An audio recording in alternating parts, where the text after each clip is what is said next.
Dictation start होगी 3 second बाद। Start. IPC की धारा 84 और साक्ष्य अधिनियम की धारा 4, 101 और 105 में निहित साक्ष्य के नियम का उल्लेख करते हुए इस न्यायालय ने इस प्रकार अभिनिर्धारित किया। यह आपराधिक न्यायशास्त्र का एक मौलिक सिद्धांत है कि एक अभियुक्त को निर्दोष माना जाता है और इसलिए अभियुक्त के अपराध को उचित संदेह से परे साबित करने का भार अभियोजन पक्ष पर है। इसलिए हत्या के मामले में अभियोजन पक्ष उचित संदेह से परे साबित करेगा कि आरोपी ने भारतीय दंड संहिता की धारा 299 में वर्णित अपेक्षित इरादे से मौत का कारण बना। यह सामान्य बोझ कभी नहीं बदलता है और यह हमेशा अभियोजन पक्ष पर निर्भर करता है। लेकिन जैसा कि भारतीय दंड संहिता की धारा 84 में प्रावधान है कि कुछ भी अनुचित नहीं है यदि आरोपी उस कार्य को करने के समय मानसिक अस्वस्थता के कारण अपने कार्य की प्रकृति को जानने में असमर्थ था या वह क्या कर रहा था या तो गलत था या कानून के विपरीत था। यह एक अपवाद होने के कारण साक्ष्य अधिनियम की धारा 105 के तहत मामले को उक्त अपवाद के भीतर लाने वाली परिस्थितियों के अस्तित्व को साबित करने का बोझ अभियुक्त पर है और न्यायालय ऐसी परिस्थितियों के अभाव को मान लेगी। साक्ष्य अधिनियम की धारा 105 के तहत जिसे इसकी धारा 4 में मान लिया जाएगा कि अवज्ञा के सहपठित पढ़ा जाता है।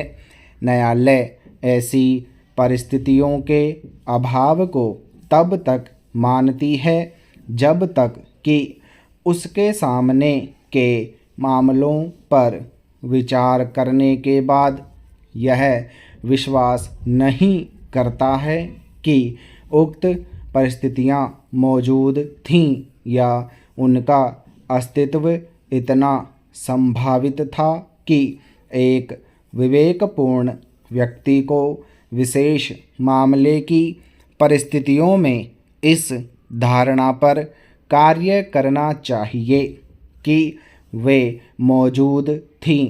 दूसरे शब्दों में कहें तो अभियुक्त को इस धारणा का खंडन करना होगा कि ऐसी परिस्थितियां मौजूद नहीं थीं। न्यायालय के समक्ष पर्याप्त सामग्री प्रस्तुत करके कि वह उक्त परिस्थितियों के अस्तित्व पर इतनी संभावना से विचार करे कि एक विवेकपूर्ण व्यक्ति उन पर कार्रवाई करेगा। अभियुक्त को विवेकपूर्ण व्यक्ति के मानकों को पूरा करना होता है। यदि सामग्री न्यायालय के समक्ष रखी गई हो, जैसे मौखिक और दस्तावेजी साक्ष्य, अनुमान स्वीकार या यहाँ तक कि अभियोजन पक्ष के साक्ष्य यदि विवेकपूर्ण व्यक्ति की परीक्षा को संतुष्ट करते हैं तो अभियुक्त ने अपना बोझ कम कर दिया होगा। इस प्रकार प्रस्तुत साक्ष्य अधिनियम की धारा 105 के तहत बोझ का निर्वहन करने के लिए पर्याप्त नहीं हो सकता है, लेकिन यह एक न्यायाधीश के मन में एक या एक अन्य आवश्यक सामग्री के संबंध में एक उचित संदेह पैदा कर सकता है। उदाहरण के लिए, यह न्यायाधीश के मन में एक उचित संदेह पैदा कर सकता है कि क्या अभियुक्त का अपेक्षित इरादा 587 था।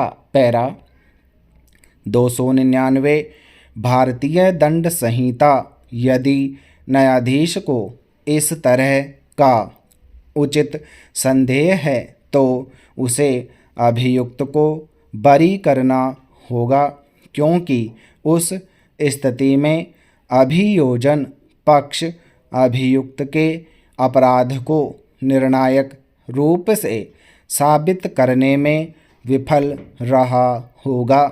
सामान्य बोझ जो हमेशा अभियोजन पक्ष पर होता है और जो कभी नहीं बदलता है, और विशेष बोझ जो आरोपी पर पागलपन का बचाव करने के लिए होता है, के बीच टकराव नहीं है।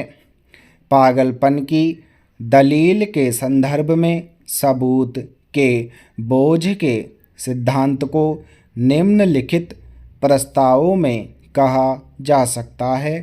अभियोजन पक्ष को उचित संदेह से परे यह साबित करना चाहिए कि अभियुक्त ने अपेक्षित पुरुष कारण के साथ अपराध किया था, और यह साबित करने का बोझ हमेशा मुकदमे की शुरुआत से अंत तक अभियोजन पक्ष पर निर्भर करता है।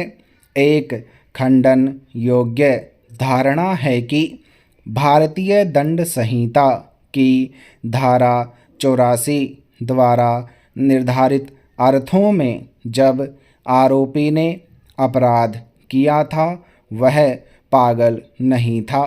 अभियुक्त न्यायालय के समक्ष सभी प्रासंगिक साक्ष्य मौखिक, दस्तावेजी या परिस्थितिजन्य प्रस्तुत करके इसका खंडन कर सकता है, लेकिन उस पर साक्ष्य का भार दीवानी कार्यवाही के पक्षकार पर निर्भर करता है। स्टॉप।